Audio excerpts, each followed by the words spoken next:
So I'm going to talk to you about why there is a case for replacing the Fed, a serious case. It's not a case that rests entirely or even to any substantial degree on what the Fed has been doing in response to the crisis, although I believe that all of that strengthens the case. It's rather a historical case. It's one that has to do with the Fed's overall performance in what will soon be its first 100 years of existence. Now, I want to start by saying that whenever I think about the Fed, I can't help but think about that famous scene in The Wizard of Oz, you know, when they first get to Oz and approach the great wizard, and there he is, or there he appears to be, all-powerful, all-knowing, and of course, completely benevolent, but very, very, very intimidating. And the reason I can't help but think about that when I think about the Fed is because I feel like the Fed wants you to have the same impression of it as Dorothy and the others had of the great wizard, as an all-powerful agency that's also all-knowing and, of course, thoroughly benevolent. But of course, I assume you've seen the movie, right? People still watch the movie? No? Yes. Yeah, right. That's one old movie reference I can get away with, even with this crowd. There is, of course, the later famous, other famous scene where Toto, Dorothy's dog, goes and yanks the drapes from behind the phony wizard, or to reveal the real one operating the levers, and by gosh, it's just a plain old person who, after all, doesn't seem to have any of the powers and wisdom and superhuman abilities that the apparent wizard before seemed to command. So today, you can just call me Toto. You can just call me Toto because what I want to do is to try to lift the veil from the Fed and give you an exposure to it that will allow you to see that it is, after all, a very, let's say, human and very flawed institution, not something that we can't, after all, conceive of improving upon. I want to start with the origins of the Fed.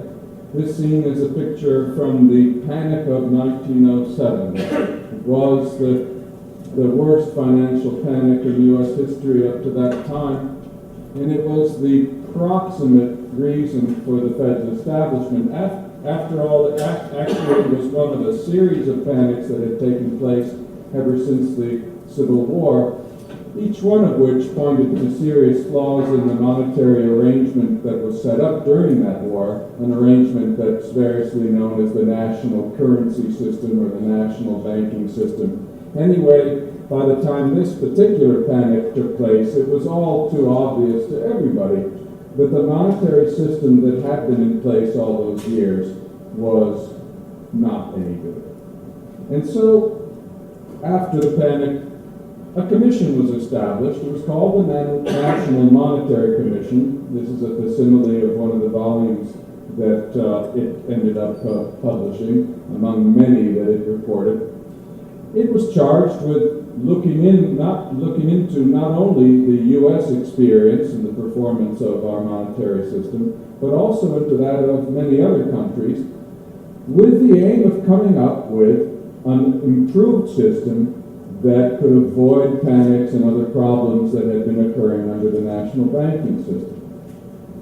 Well, the ultimate result of the National Monetary Commission's recommendations, at least officially, the truth of the matter is that the real recommendations that were followed didn't come from this commission at all, but from a cabal of Wall Street bankers who got together secretly on Jekyll Island, but that's another story.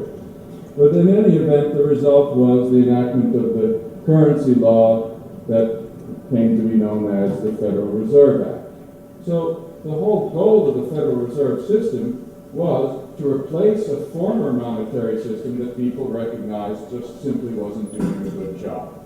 And of course, the expectation was that whatever else the Fed might do, it certainly would do better than the system it replaced. Here's a couple statements from Federal Reserve publications themselves. I think that the first is from the amended Federal Reserve Act. It states some of the main purposes of the Fed, some of the main goals it's supposed to achieve. And I'll just read them for you, even though you can read them yourself, just by way of emphasis. The Fed's mission is to promote effectively the goals of maximum employment, stable prices, and moderate long-term interest rates, and also to contain financial disruptions and prevent their spread outside the financial sector. So this gives us some criteria by which we can assess the Fed's actual performance in the last not quite 100 years, and especially by which we can ask whether it has at least done a better job than the obviously flawed system it replaced. I'm not going to say a lot about unemployment, even though you might think that this is one of the most important topics, but there's a very good reason for this. It's a reason that makes me want to be cautious in everything I say about the Fed's performance, because it applies to other things as well. But for employment and unemployment, it's especially important. And the reason is that the level of unemployment clearly depends very heavily on factors other than monetary policy or the performance of the monetary system. So we don't want to exaggerate the contribution of a given monetary system to the level of unemployment that exists at any particular time. It's very hard, in fact, to separate the influence of monetary policy from that of other forces. Nevertheless, for what it's worth, here's a chart that shows what's happened to unemployment since about 1870. We don't have decent figures for the unemployment rate before then. These are the best statistics I've been able to come up with by economic historians. And here you can see what's been happening. This is the pre-Federal Reserve or national banking system period. You can see some big fluctuations around those panics I talked about. Here's the mean. Here is the interwar period, including all the years from the Fed's establishment until the end of World War II, most notably, of course, the Great Depression years. And then we have the post-war period divided into two parts, while the gold standard was still, to some extent at least, still in effect, and since then. The current, if we were to extend this data, this line would stay very high, as you all know. We would stay up here, and the average would presumably have risen. These horizontal lines are the averages. So what can we say about unemployment before and since the Fed? Well, what we can say is that it's not any better now, on average, than it was before the Fed. And if we look at the entire post-Fed period, we can say that it has been worse. The only period when it seems to have been a little bit better is in that interval between the end of the Second World War and the final collapse of the gold standard. But still, there's no overall improvement. Does this reflect a failure on the Fed's part? As I suggested earlier, it's not very safe to draw that conclusion, but I would be willing to draw it certainly with regard to this huge spike, because economists all agree that the Great Depression was the greatest error so far in Federal Reserve policy that it deserves a very large part of the blame for all of the bad things that happened in that episode, including the exceptionally high unemployment that it resulted in. But I'll come back to the Depression and to business cycles generally later on. But I just wanted to give you some idea of the fact that, after all, there's been no substantial improvement in employment under the Fed compared to before, even though one of the Fed's supposed goals has been to deliver us high employment. The Fed can much more easily be held responsible for what's been happening to the price level since it was established, and especially so since the gold standard was abandoned finally in 1971, because after that, of course, the Fed had no other factor to consider preventing it from regulating the price level any way it wanted to. The Fed, it can be fairly said today, is capable of making prices do whatever it wants to, at least to a very considerable extent. Here we have a fairly recent statement by the present Fed Chairman, Ben Bernanke, telling us that stable prices allow people to rely on the dollar as a measure of value when making long-term contracts, engaging in long-term planning, or borrowing or lending for long periods, it should say. Now, this is the one thing that it's most easily to hold the Fed accountable for. It's also the thing concerning which its failure is most manifest. Certainly this is evident, first of all, by just considering what's happened to the general price level, or if you think of it in inverse terms, to the purchasing power of the US dollar. This chart shows the price level, the CPI, as it evolved from the earliest available estimates for 1790, and of course trying to get a consistent price level series going that far back is fraught with difficulties, but I don't think there's any reason to assume that the scholars who came up with these numbers were biased either against or in favor of the Fed. We can at least assume that they were trying to be consistent. And what their results show, of course, is something quite remarkable, which is that the overall history of the dollar's purchasing power right up to the establishment of the Fed from the beginning of the Republic is one where that purchasing power hardly varied. It did bounce around on a number of occasions, notably when we went off the gold standard or silver standard, as it were, because of wars in 1812 and again in the Civil War. Otherwise, it's more or less flat, or perhaps resembles some very long, shallow U's, and there are some economic reasons for that. But if you were to look up the CPI here and here, you find them more or less unchanged. The purchasing power of the dollar hardly changed. The establishment of the Fed almost immediately is followed by what was substantial, even record, inflation.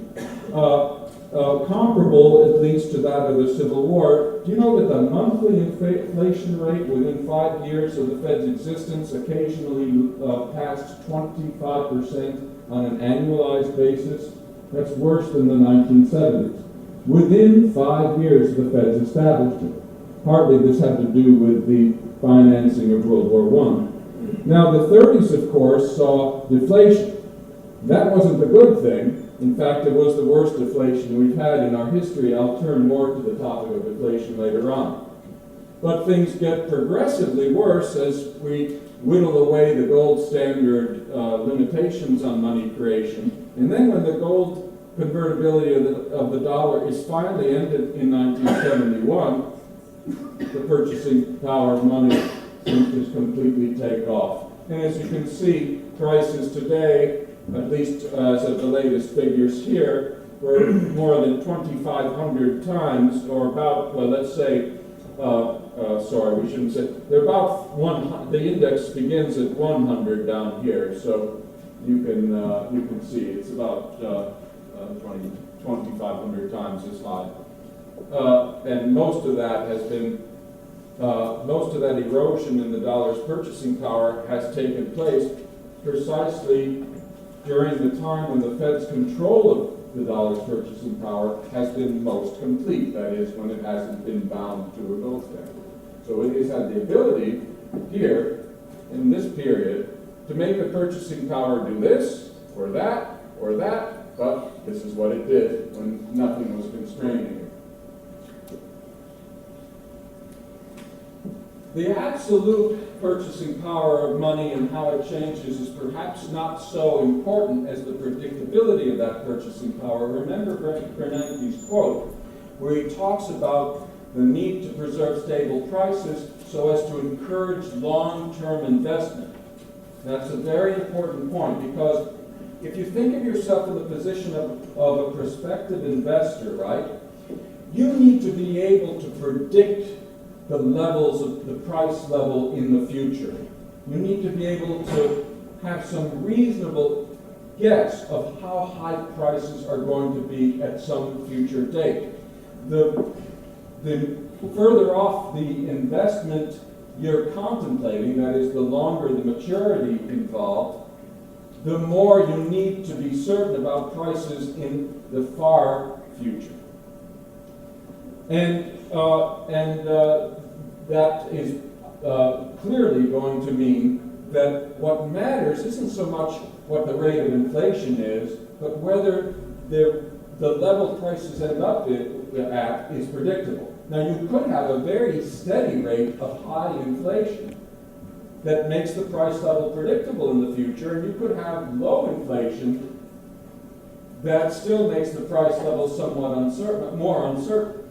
But that's not what's been happening. Here we compare the pre-Fed period for the long sample with the post-Fed, and what these charts show, if you pardon me getting a little bit technical, are forecast errors, that is, the errors in a prediction of the future price level for different time horizons. That is, when you're trying to forecast 5 years ahead, when you're trying to forecast 30 years ahead, and finally when you're trying to forecast 100 years ahead. And they show how that error has evolved from the early part of the sample period in question until the end. Okay.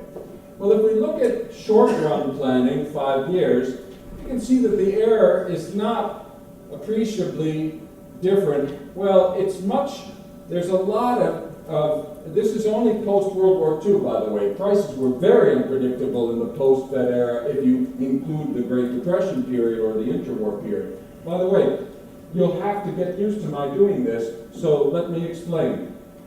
If you include that period from 1914 to 1945 in any of these tests I'm talking about, not only does it make the Fed look awful, but adding it to the rest of the Fed's sample period makes the whole sample period look awful compared to anything that happened before. So here's what we're going to do. We're going to consider the years from 1914 to 1945 practice. Okay? That was practice. So because the Fed was practicing yet, right, it was getting its, sea legs and all, we're going to cut it some slack, and we're going to often compare the post-1950 period with 45 period, depending on the data, with the pre-1914 period. That's what we do here. All right, so if we do that for a short-run 5-year investment planning horizon, well, you might say things have gotten a little bit better, actually, since 1945, right? They weren't so good at the beginning, but that's because people, you know why these are already off? Because we're getting out of the Depression, and nobody expects prices to settle down, right? So this is what they're worried about. Anyway, and they're way off in their predictions because the economy stops deflating and all that. So not so bad. But when we start going to longer planning horizons, when we start thinking about how predictable prices are going to be 30 years hence, it all falls apart. 100 years, clearly, a huge difference. Under the pre-Fed system, largely thanks to the operation of the gold standard, I should say, not because of the banking system at the time, which was crummy, investors could safely plan on where prices would be 100 years hence. And the consequence of that was, if you go back to that period, right up to the Fed's establishment, there were lots of commercial 100-year or 99-year bonds that were issued. Right? Firms actually issued 99-year bonds, and more impressive still, people bought them. Right? What do you think happened after the Fed? What happened is that market just about completely dried up. Right? Recently, in the last 10, 15 years, there have been a few new issues of these long-term corporate bonds, but they're quite rare still, and I bet you that has all stopped as a result of recent events, right? The drying up of these markets for long-term corporate securities, there's a good indicator of what the Fed has done to the kind of price stability that's important for the long-term investments Bernanke is referring to in his quotes. In other words, they have plumbed. the Fed has caused prices to keep going up and up and up most of the time. Not lately, alas, but most of the time. But at least it's got rid of deflation. Deflation is awful. We certainly don't want that. And there was a lot of deflation before the Fed's establishment. And if you think there was a lot of deflation before the Fed's establishment, you'd sort of be right. Now, we looked at that price index chart, and it's true, it looks mostly flat. But if you take any one of those hues, you see there are long periods when prices are falling. They're falling pretty gently, but they're falling. Then they start to creep up again. So from 1873 all the way to 1896, for example, there was deflation at roughly 1.5, 2% a year. Well, at least we haven't had that under the Fed. We've avoided inflation for the most part. Well, actually, the story's more complicated than that, and the more you know about it, the less good the Fed looks. Because there are two kinds of deflation. There's good deflation, and of course, there's bad deflation. What's the difference? Well, first of all, good deflation is surrounded by happy faces, and that's because good deflation happens when the supply of goods increases with a stable demand. With more goods to be sold, confronting a stable demand, right? A stable amount of spending, if you like. Then, of course, the quantities are up, but prices are down. Things are cheaper. Now, that's the kind of deflation that was common before the Fed. That was the kind of deflation that was most common in all countries during that period. It was good supply-driven or productivity-driven deflation. You had lots of gizmos and inventions that were just making things get cheaper, and consumers were not worried about their incomes falling. Wages did not fall. Money wages actually rose, but prices fell, and they fell more than prices fell, and the result of prices falling and wages somewhat increasing was real earnings went up and up and up, except during those crises, of course. Bad deflation, as I'm sure you already have been able to infer, is surrounded by unhappy faces. Because it's caused by a collapse of demand, or a decline in demand anyway, with a given supply of goods or supply schedule. So again, prices fall. Of course, all deflation has that in common. But the difference is that prices are falling here with quantities falling as well, because people can't afford as much. There may be plenty of goods out there, but they're sitting on shelves because there's not enough money to buy them with. That's bad deflation. What the Fed did was it ended good deflation. It completely wiped it out of existence. We don't have any more good deflation. What it did, on the other hand, introduce was bad deflation, because that was relatively uncommon in the 19th century. You can read an article about that if you don't believe me, but it was in the American Economic Review, so it must be true. At any event, what they did was to create the worst episode of bad deflation ever. And that, of course, was, here's the quote from the article story. There it is. You see, broad historical look, blah, blah, blah, AER. This is the bad deflation of the 30s. Here is the collapse in spending, the red line, right? And that's the left scale. And this is the collapse in prices that was associated with it. There's been another episode of bad deflation since then under the Fed's watch, and it was recent. It's among the rare deflationary episodes we've had since the Fed was established, but it was a bad deflation. No good deflation, but we have bad deflation. And here you see when that occurred. Of course, it was late 2009 and on into 2010. Very rare to have any deflation with the Fed, but if you get it, you can probably bet that it's bad. All right, let's talk about output. When we talk about stability, the simplest thing we could do is just look at the standard deviation or variance of a measure of output like GNP and see how that's changed since the Fed's establishment. Well, if you did that 20 years ago, or maybe 15, you'd have come up with this chart.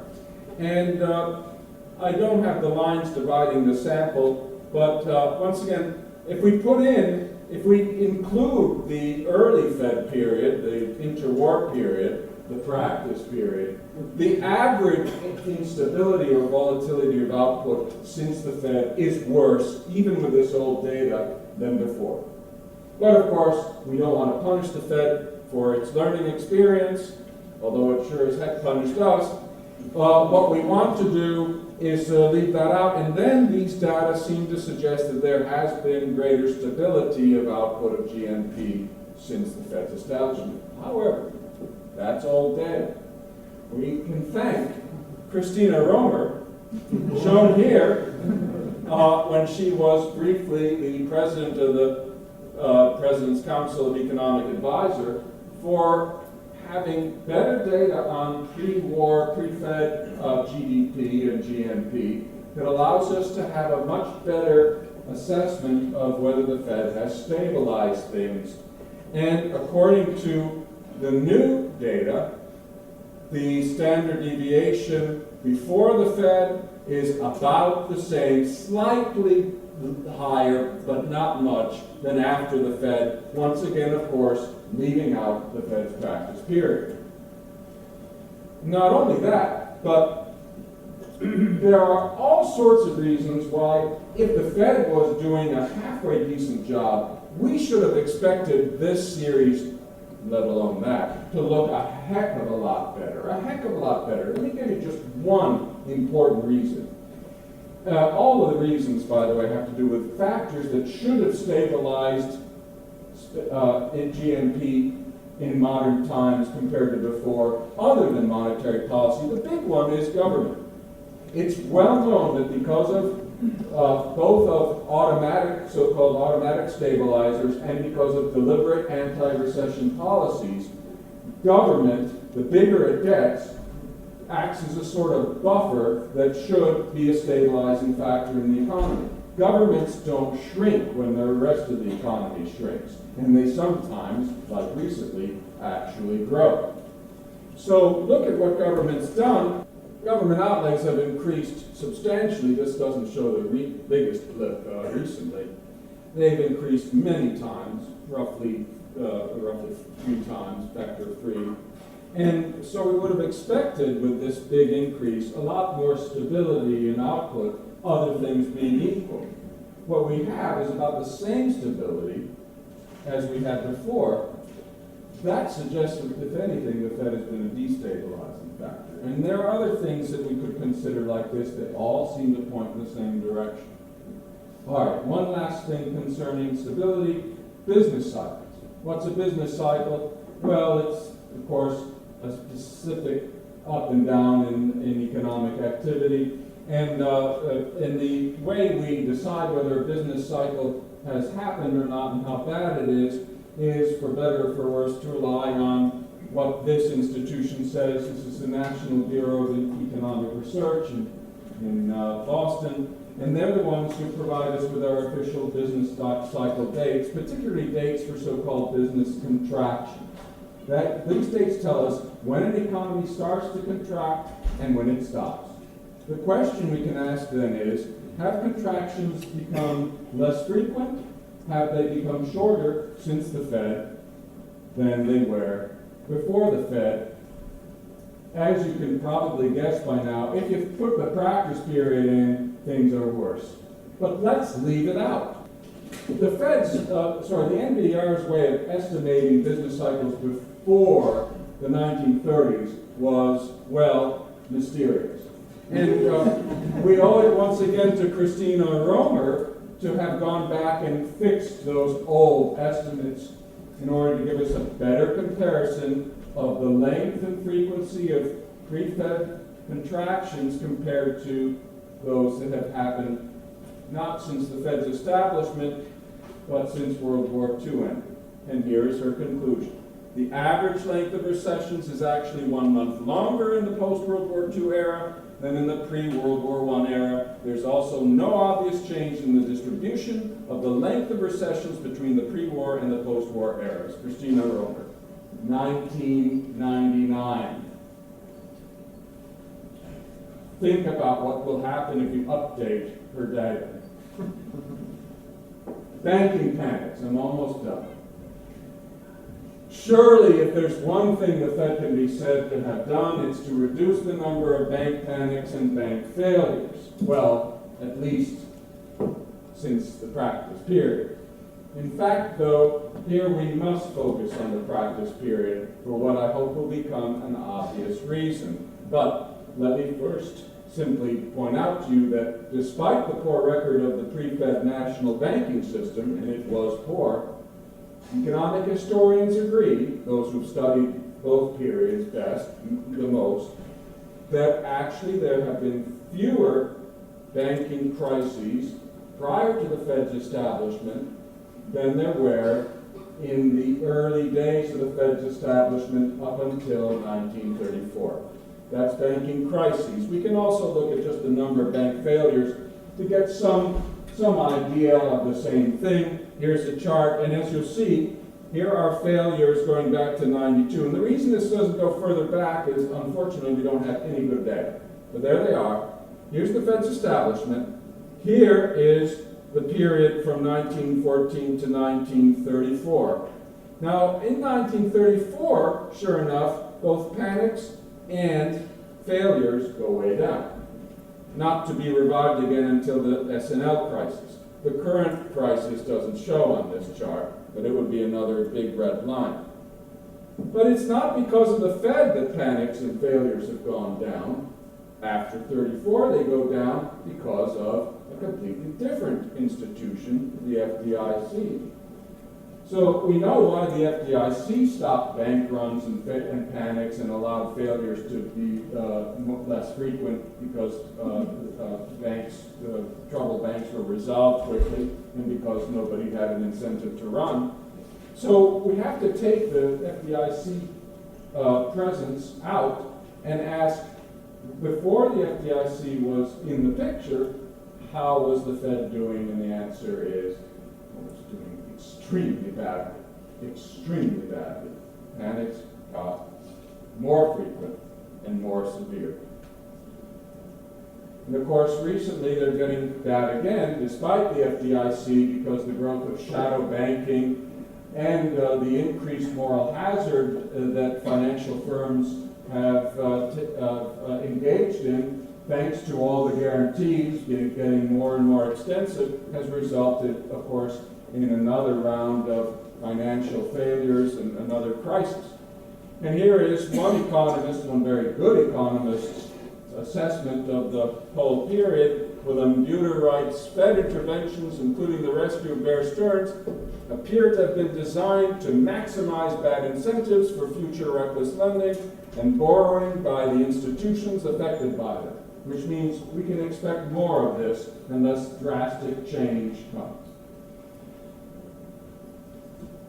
In particular, in the recent crisis, the Fed violated, very flagrantly violated, the classical rules for proper last resort lending as developed famously by the great English historian, philosopher, journalist, Walter Bagehot. Back in 1873, he published his views in a book called Lombard Street. Bagehot said then that in a crisis, the central bank, he was of course referring to the Bank of England, and he was responding, by the way, to England's panic of 1866, the central bank should continue to lend freely at high rates on good collateral. Now, the whole point of this prescription was that the central bank should keep solvent firms in business by preventing them from failing for lack of liquid funds.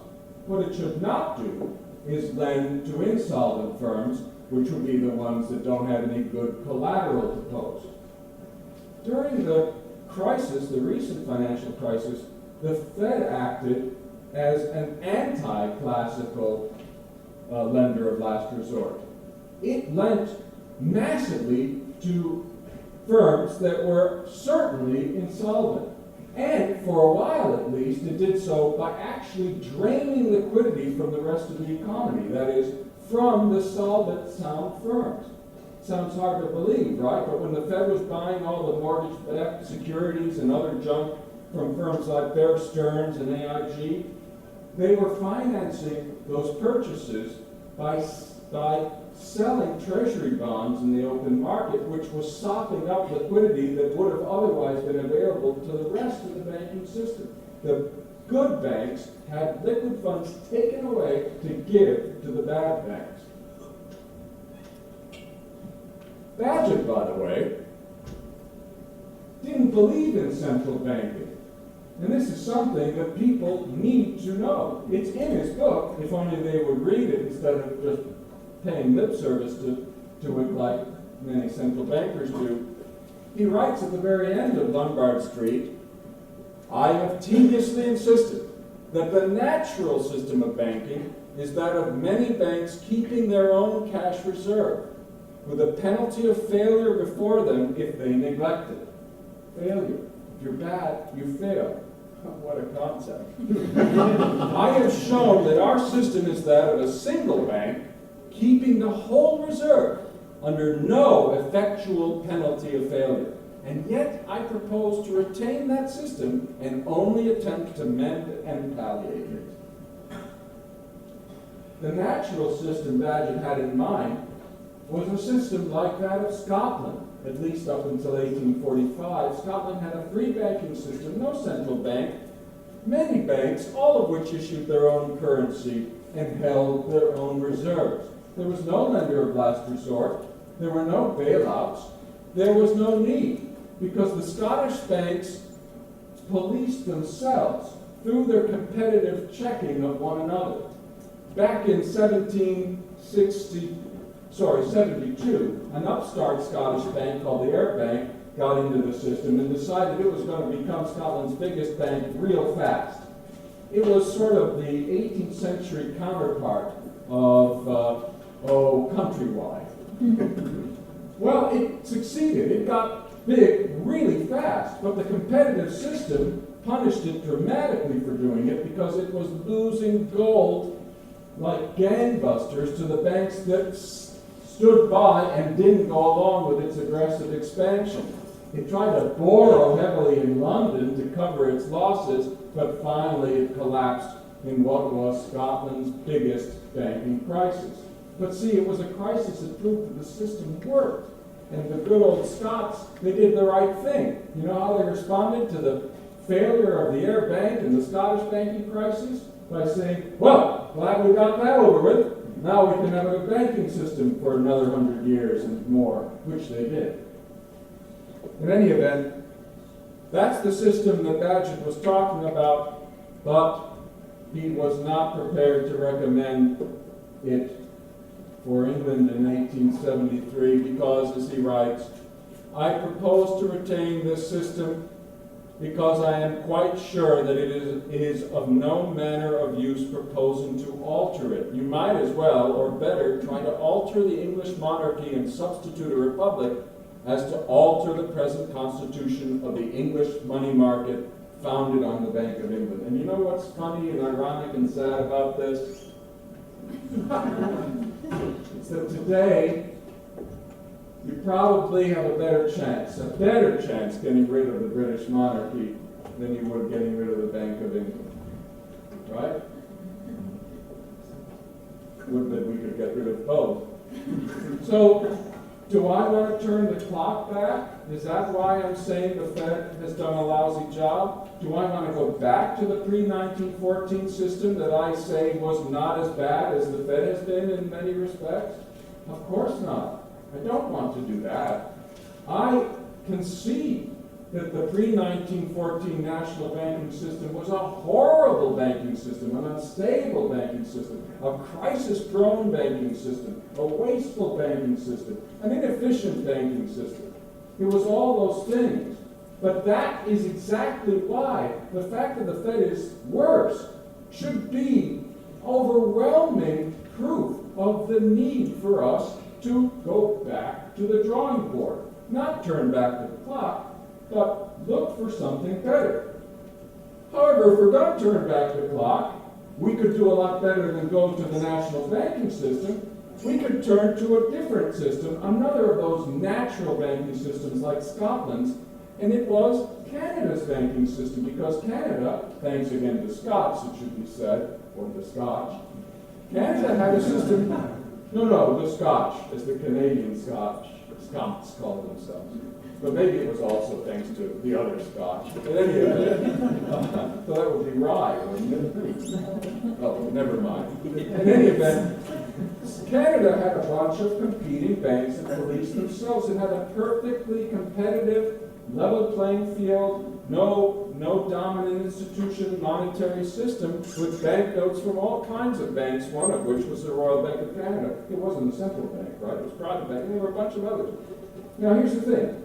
There's no regulation, there's no central management, there's no wizard running this system. There's just the competing banks of Canada running checks and balances against each other. I want to show you a chart. Remember, the national banking system had all these crises. Those crises were partly due to its inability at certain times to supply adequate amounts of currency.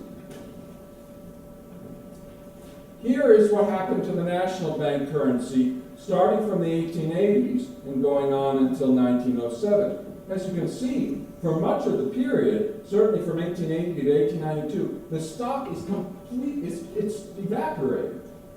Here we are, a growing economy, right? Railroads again. But the currency supply is shrinking. It's because of a regulation passed during the Civil War that tied the stock of national banknotes to the stock of U.S. government debt, which the government was retiring during this period. So it got harder and harder for the banks to issue notes. If the government retired all its debt, you couldn't have any currency. Think about it. Dumb, right? Why did it exist, this regulation? Because during the Civil War, they felt they could sell more bonds that way. That's why they did it. Fiscal. So you have these crises when the shortage of national banknotes gets extreme enough to trigger a panic. Oh, what's this line? That's Canadian banknotes. Oh, well, the other thing about national banknotes, do you see any seasonal adjustment? Right? Today, we need more currency every Christmas, so the Fed says, we're here in charge, we'll figure it out, and they plan it, and they do okay. They can handle Christmas all right. Right? Pricing's not so good, but Christmas is like, oh, I think it falls on the 25th this year. Yeah, okay. So, but back then, of course, these notes had no seasonal adaptability because of the regulations underlying.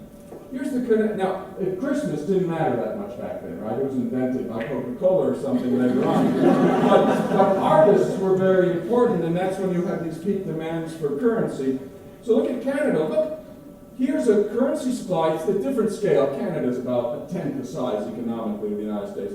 Here you see, well, if you guess, what should the Canadian currency do? If you were the wizard of the money system of Canada, well, how would you regulate? Well, you'd want it to grow somewhat secularly, and you'd want it to go up and down every harvest season.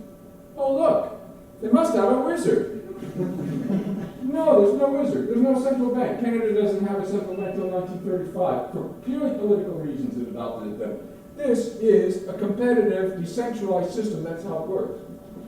We could have reformed the national banking system to have an automatic, decentralized, competitive, self-regulating system like Canada's, and a lot of people proposed that leading up to the passage of the Fed. There were about a dozen bills like that. They all got shot down, mostly because they included proposals for nationwide branching, which was an important feature of the Canadian system in which the established U.S. unit bankers consisted of that until the 1990s, by the way.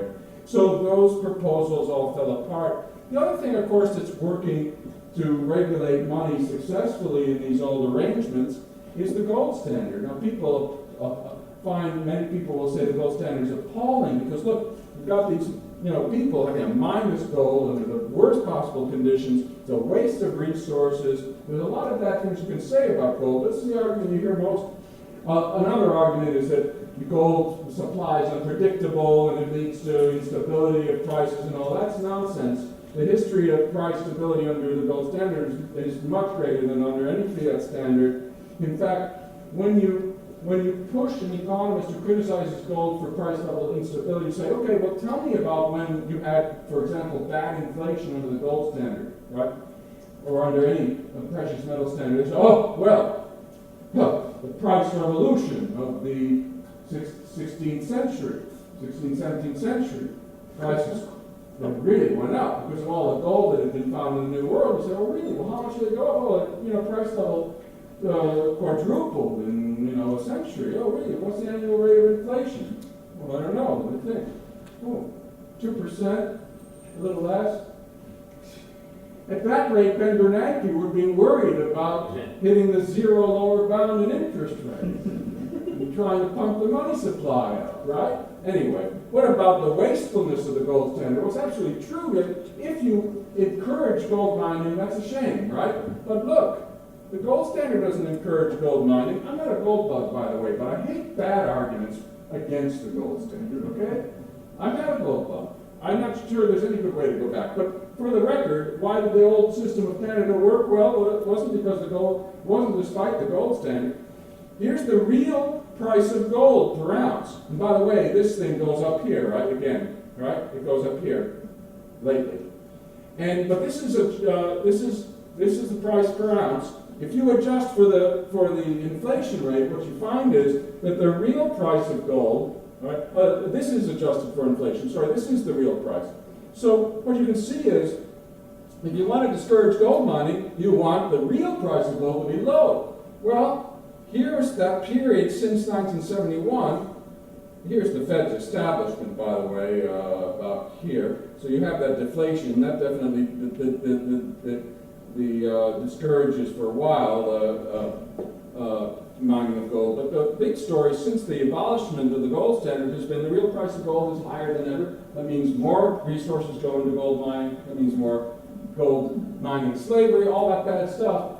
If you want to avoid that, you have a good banking system like Canada's with notes that are close substitutes for gold so that people won't demand gold itself. If you have something close, you don't need the real thing. If you don't, guess what? Yeah.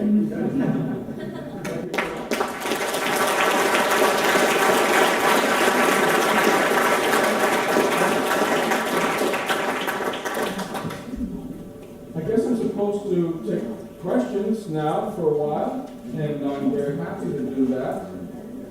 Anything that has to do with the Fed and money. The only questions I won't answer are the ones concerning which I'm sure you'll recognize I don't know what I'm talking about. And I'll tell you. So, do we need to pass the microphone around?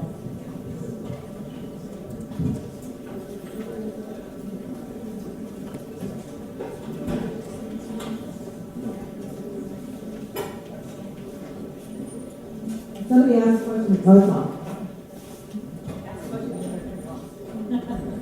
Do you see any hope the Fed might be abolished, and if so, where is that hope coming from?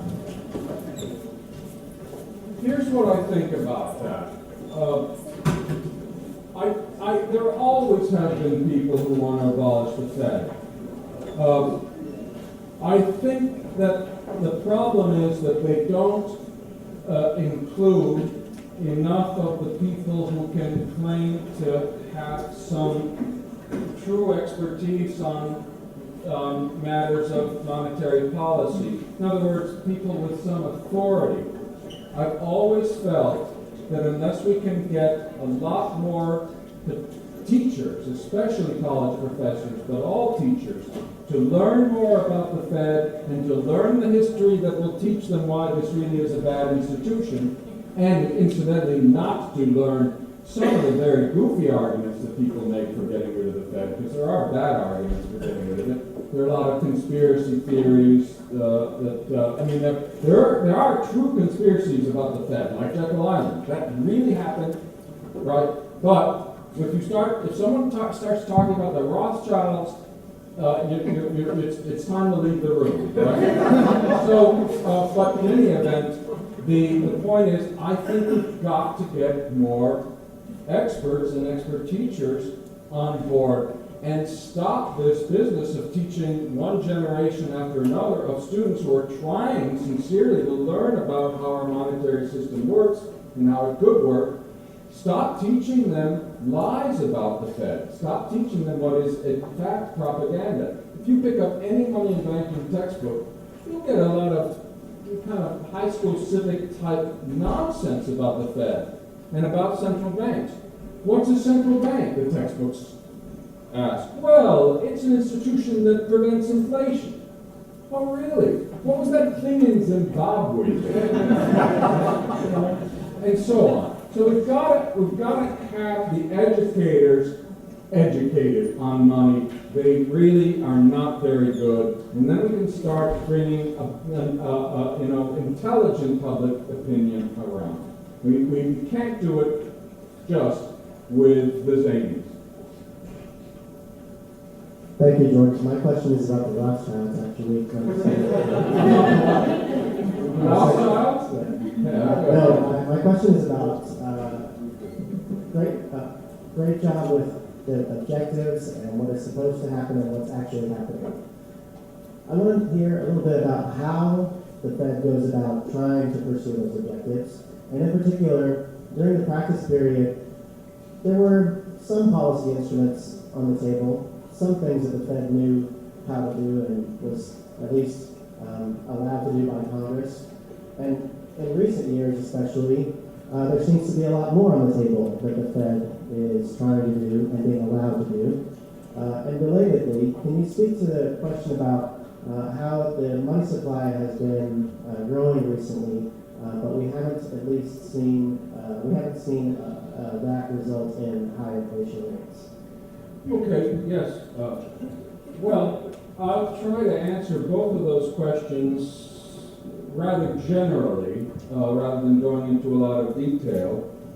Concerning the first, it is overwhelmingly true that the Fed has, over the years, acquired every possible device, every possible instrument for doing whatever it could conceivably want to do.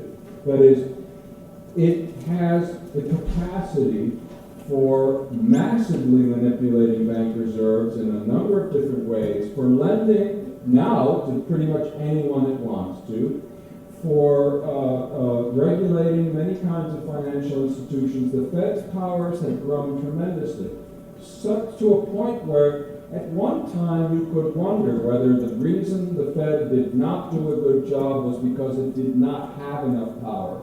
Today, it's impossible to suggest that the problem is a lack of instruments, a lack of power, a lack of capacity. Nothing could be further from the truth. The constraint of the gold standard is gone. The constraints on of certain misguided lending doctrines are gone. There are all kinds of instruments at the Fed's disposal. The problem is not that the Fed lacks power, not that it can't manipulate money any way it wants to, for the most part, but rather that it simply doesn't know what it should be doing. And here I think it's important to stress that although ours is still, I think, a capitalist economy, where we rely heavily on the price system and entrepreneurship to allocate resources to determine how they are used, we have a socialist device operating in the heart of the system, which is a central bank that centrally plans money. Now, here's the thing. Our price system is a money price system, which means that every price is an exchange rate between money and something else, reflecting the scarcity of money and something else. So the agency that centrally plans the scarcity of money is thereby manipulating all prices, and often in ways that cause them to differ from where they need to be to accurately reflect where resources need to go for the economy to function well. So the central planning of money undermines the very price system that is supposed to allow market economies to function without the need for central planning. And this is a disaster.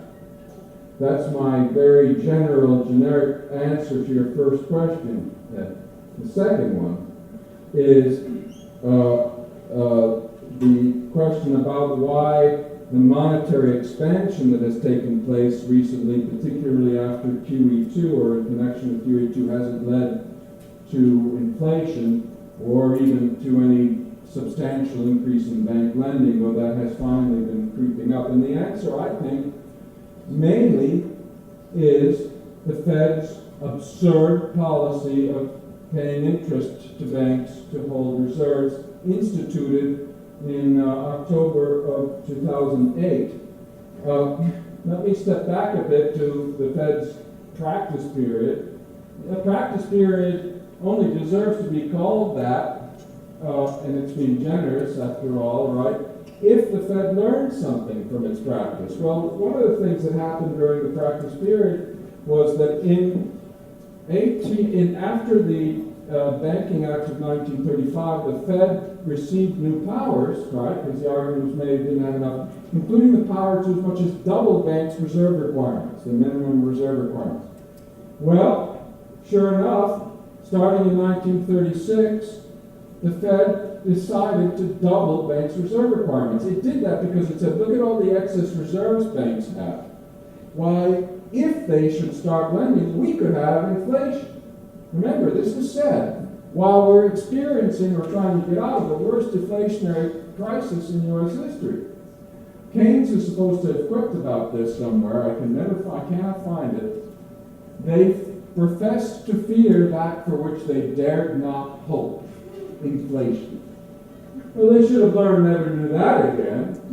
Except in October 2008, they start paying banks interest to hold reserves because they might start lending them again during the worst deflationary episode since the Great Depression. And those interest rates, that interest payment policy has stayed in place, and it's stayed in place as interest rates generally have come further and further down, so that now banks can actually earn more money holding reserves than lending them on certain markets, including the federal funds market. European banks can especially profit by keeping Federal Reserve dollars on hand because regulations don't require them to hold more capital when they hold those dollars. So where did all the QE2 money end up? Mostly in European banks' excess reserve holdings. They went up by almost exactly the same dollar amount as the QE2 expansion. So they practiced for a long time. They didn't learn anything, and they never will.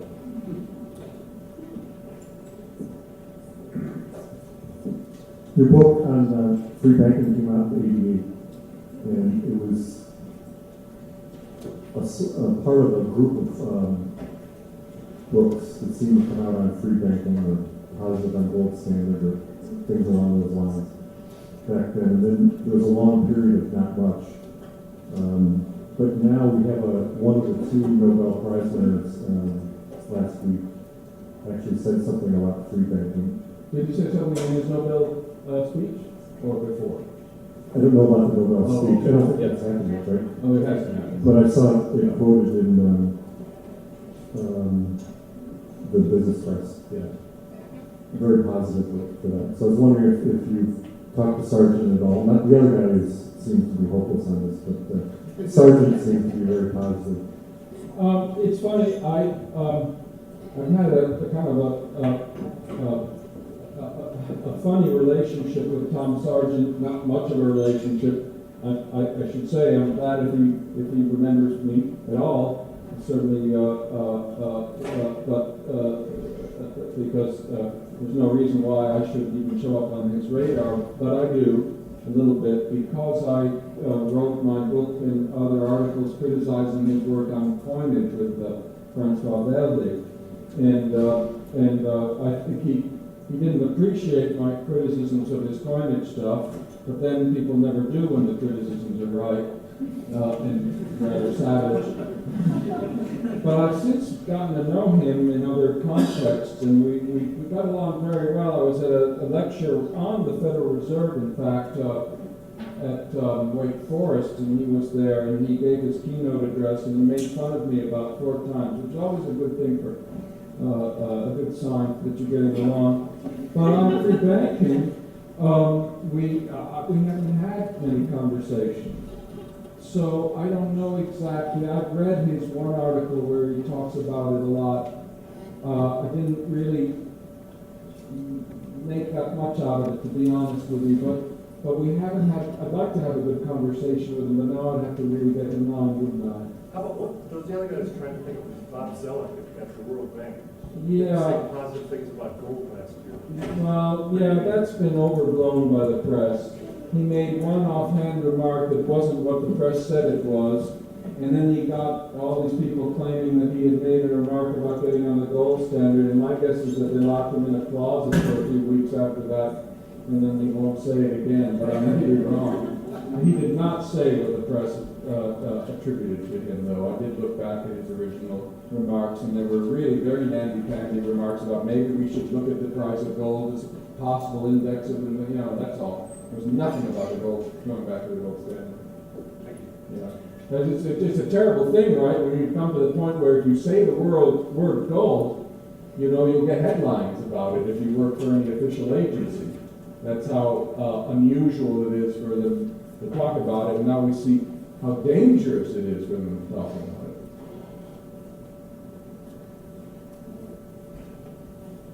I have just a quick question regarding a counter-argument to what seems to me one of the major costs of free banking, which is, of course, if each bank issues its own currency, you have major transaction costs, or it would seem to me you would have exchange rates from currencies inside of your own country, as well as some retailers or some businesses that might accept one bank's currency rather than another, much like Visa versus MasterCard. Right. So I may have missed that in your presentation, but I was curious about your response to that possible increase in transaction costs.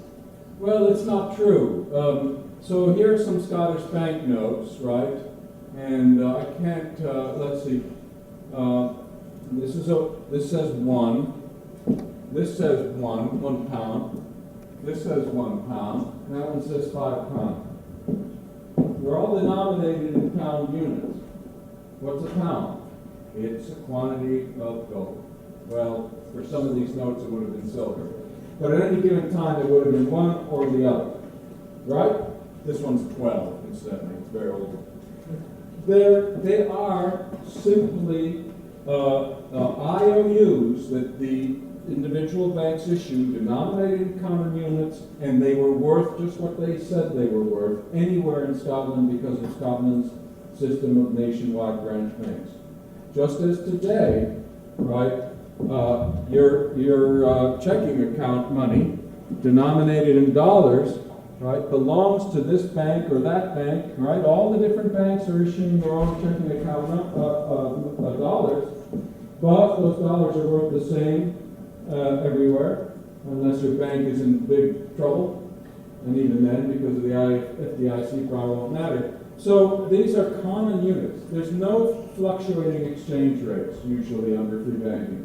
Now, the U.S. had a system of competing banks in the period before the Civil War, where their notes didn't always command their full value, and so you did have actual exchange rates between different banks' notes.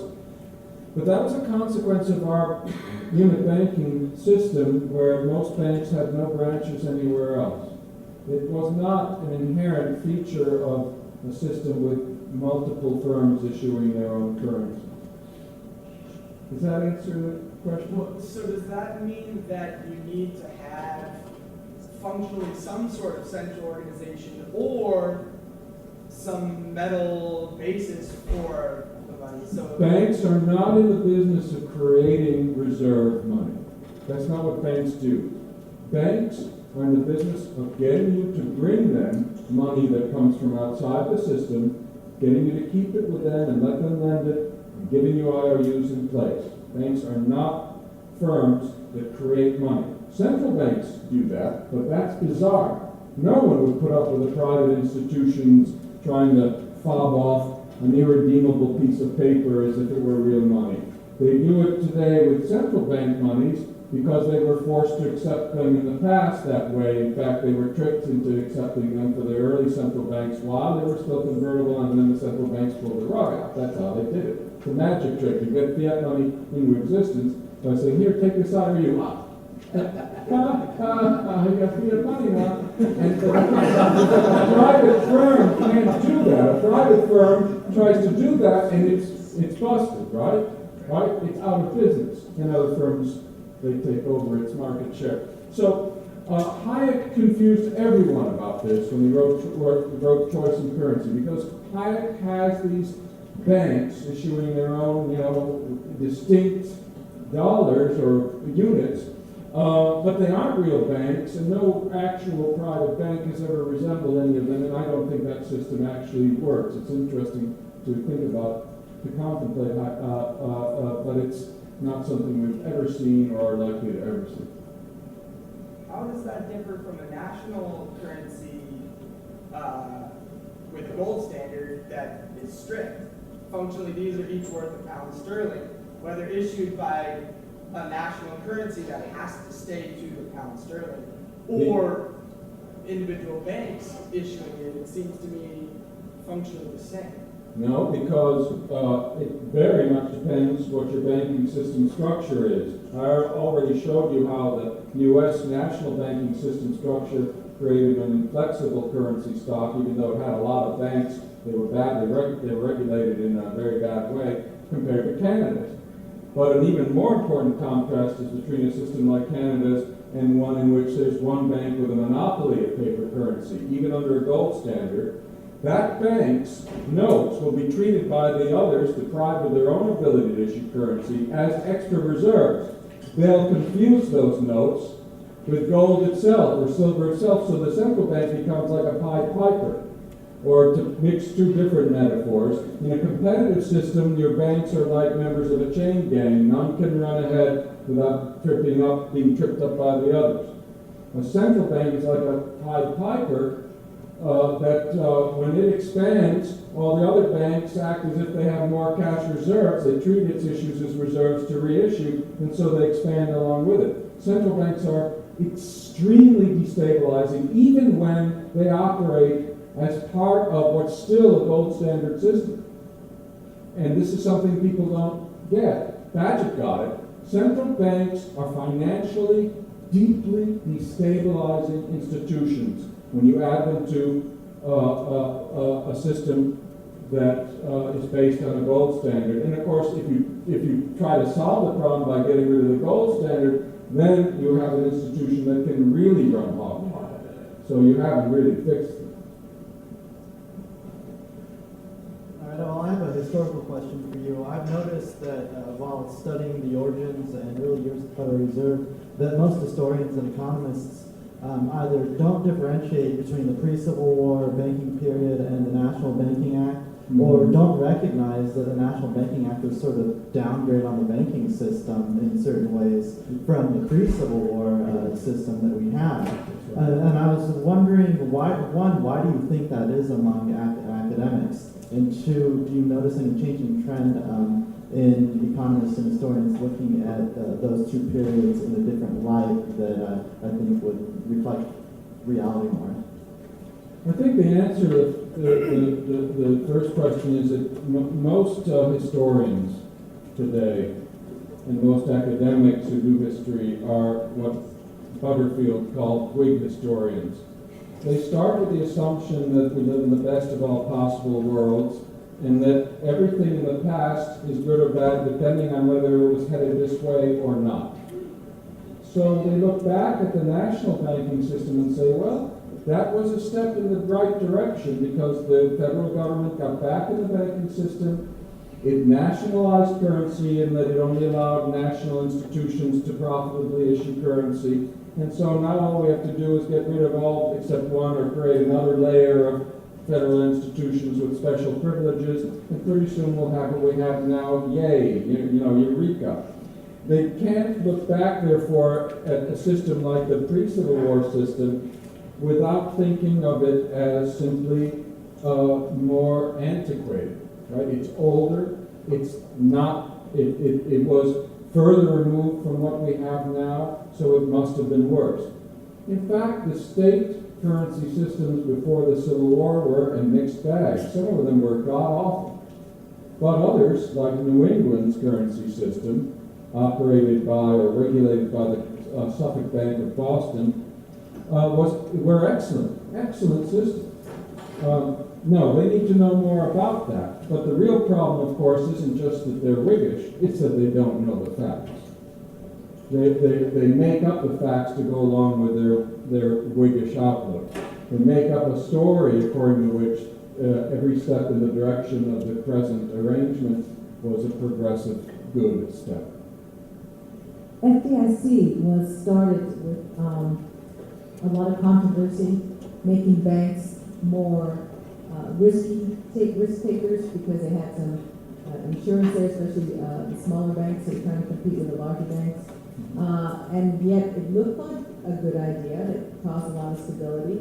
Would you recommend removal of FDIC insurance? The FDIC was a disaster.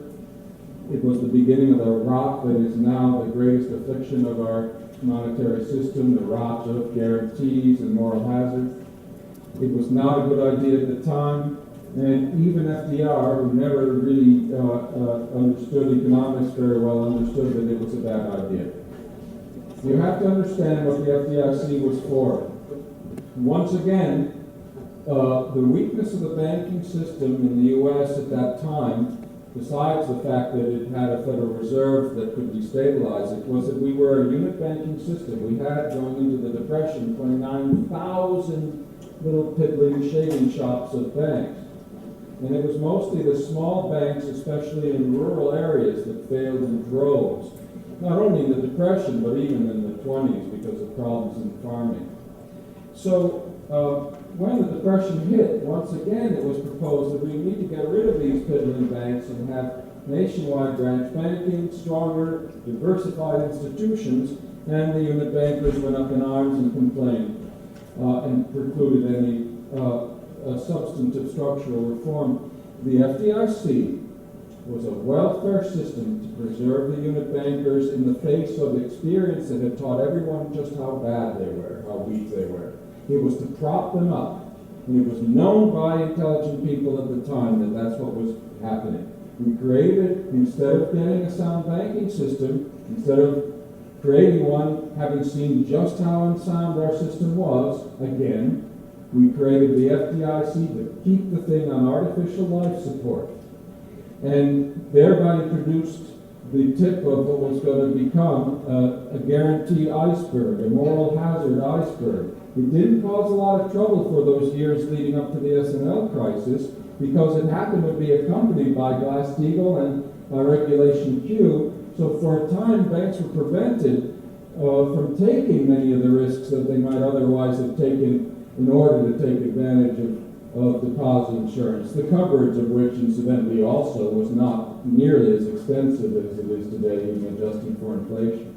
So no, I hate the FDIC, but the reason we had fewer bank crises after 34 was because of it, approximately, rather than the Fed. Saying that isn't defending the FDIC. I hate the FDIC and I hate the Fed. They're both bad ideas, and sound banking system shouldn't have either. You did a good job today explaining the history of the Fed. Have you got a question?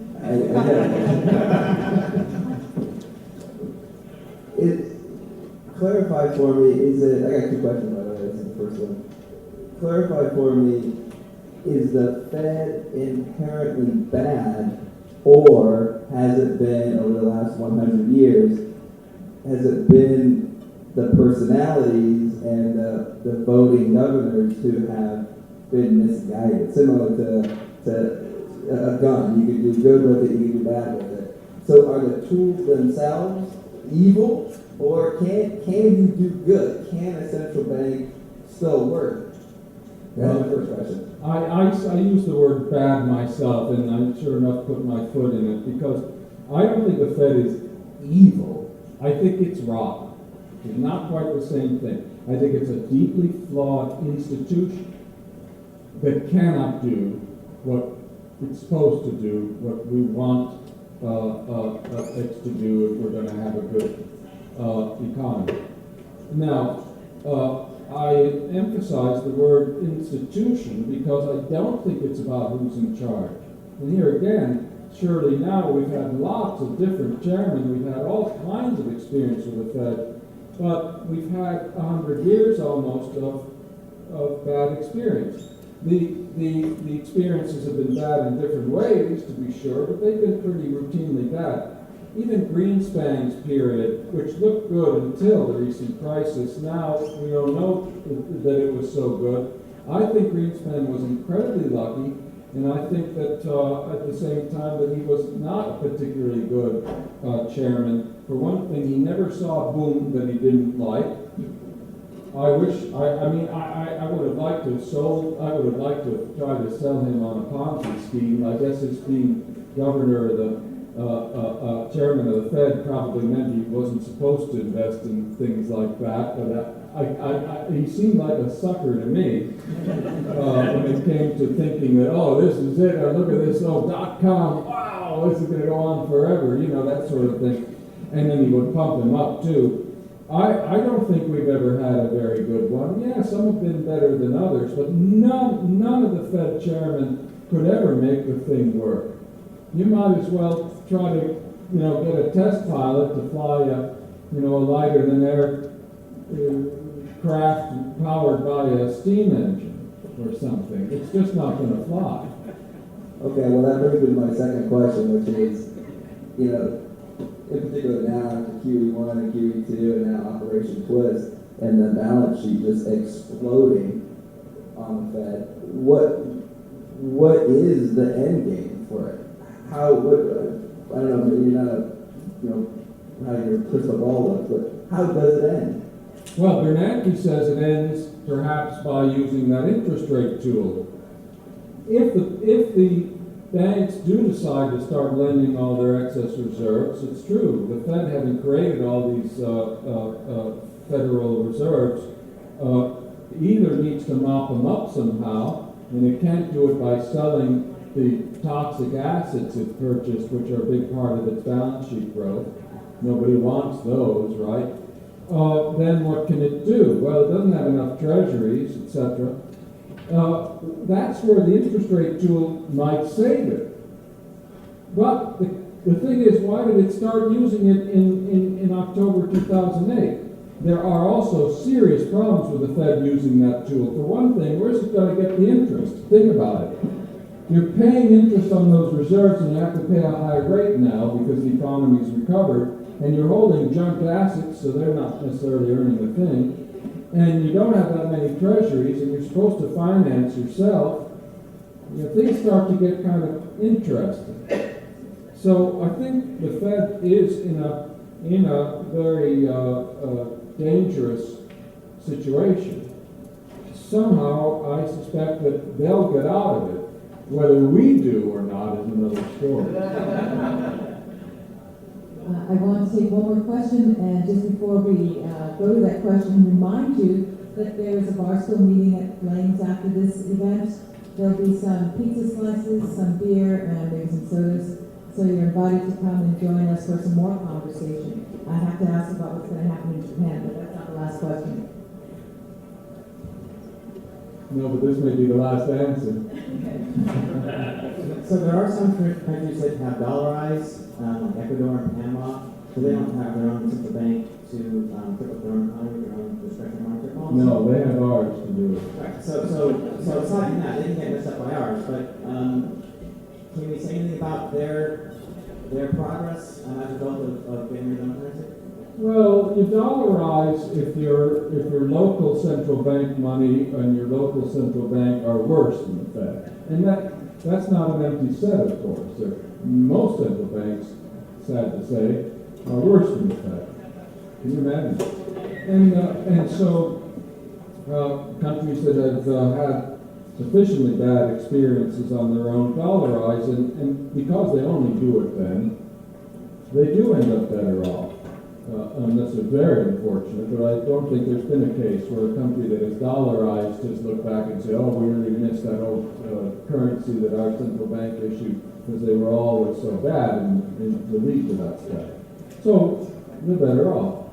But, of course, they are still subject to the consequences of the mismanagement of the U.S. dollar, and particularly so since as badly as the dollar is managed with an eye towards what that management is doing to the U.S. economy, you can well imagine that since the Fed could care less what's happening in those other economies, if it's not even trying to make things work well for them.